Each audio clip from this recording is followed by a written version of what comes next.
Engine assembling start ചെയ്യുന്നതിന് മുമ്പായി നമുക്ക് ഈ സിലിണ്ടറുകളുടെ കണ്ടീഷൻ ഒന്ന് ചെക്ക് ചെയ്യണം. ഓൾറെഡി ഞാനെല്ലാം ചെക്ക് ചെയ്ത് വെച്ചിട്ടുണ്ട്, എങ്കിലും നിങ്ങൾക്ക് വേണ്ടി ഞാനൊരു സിലിണ്ടർ ചെക്ക് ചെയ്ത് കാണിച്ചു തരാം. ഇത് നമ്മുടെ പഴയ പിസ്റ്റൺ റിംഗ് ആണ്. ഇത് പുതിയ പിസ്റ്റൺ റിംഗ്. ആദ്യം പുതിയ പിസ്റ്റൺ റിംഗ് സിലിണ്ടറിലേക്ക് ഇറക്കി വെച്ചിട്ട് നമുക്കിതിൻ്റെ ഗ്യാപ്പ് ഒന്ന് ചെക്ക് ചെയ്യാം. റിംഗ്സിൻ്റെ ക്ലിയറൻസ് കൃത്യമായിരിക്കേണ്ടത് വളരെ ഇമ്പോർട്ടൻ്റ് ആണ്. ഗ്യാപ്പ് ഒരുപാട് കൂടിയാലും ഒരുപാട് കുറഞ്ഞാലും പ്രശ്നമാണ്. ഫീലർ ഗേജ് വെച്ചാണ് നമുക്ക് ഈ ഗ്യാപ്പ് ചെക്ക് ചെയ്യേണ്ടത്. ഇവിടെ എനിക്ക് 0.15 mm ആണ് റിങ്ങിൻ്റെ ക്ലിയറൻസ് ആയിട്ട് കിട്ടിയത്. 0.15 mm എന്നത് ഈ എഞ്ചിനെ സംബന്ധിച്ച് വളരെ പെർഫെക്റ്റ് ആയിട്ടുള്ളൊരു ക്ലിയറൻസ് ആണ്. സിലിണ്ടറിൻ്റെ ടോപ്പിലും മിഡിലും ബോട്ടത്തിലും വെച്ച് ഇതേ സെയിം ടെസ്റ്റ് നടത്തി നോക്കണം. എല്ലായിടത്തും ഓൾമോസ്റ്റ് സെയിം ക്ലിയറൻസ് തന്നെയാണ് കിട്ടുന്നതെങ്കിൽ സിലിണ്ടറിന് മറ്റ് തേയ്മാനങ്ങളൊന്നുമില്ല, സിലിണ്ടർ വളരെ ഹെൽത്തിയാണ് എന്ന് നമുക്ക് കൺഫേം ചെയ്യാം. സിലിണ്ടറിൻ്റെ കണ്ടീഷൻ എങ്ങനെയുണ്ടെന്ന് നമുക്കിപ്പോൾ ഏകദേശം മനസ്സിലായല്ലോ. ഇനി പഴയ റിങ്സിന് എത്രത്തോളം തേയ്മാനമുണ്ട് എന്ന് നമുക്കൊന്ന് ചെക്ക് ചെയ്യാം.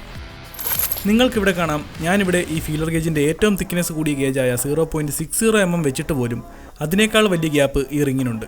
റിങ്സിന് അത്രത്തോളം തേയ്മാനം വന്നതുകൊണ്ടാണ് ഇത്രയും വലിയൊരു ഗ്യാപ്പ് ഇവിടെ വന്നതും പിസ്റ്റൺ കിടന്ന് അടിക്കുന്ന പോലൊരു നോയ്സ് കേൾക്കുന്നതും.